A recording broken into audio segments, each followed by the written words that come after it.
Welcome. Today in front of me REALME GT Master Edition, and I'll show you how to switch on or switch off screen touches in screen recording. So first you should go to the settings and scroll down to the convenience tool.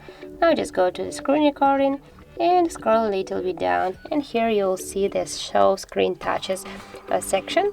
Just to turn on this option, tap once on the switcher, and now for example when you're recording something, you will your phone will record just also your touches of your screen. So if you want to just turn it off, tap again on the switcher, and that's it. If you find this video helpful, leave like, comment and subscribe our channel.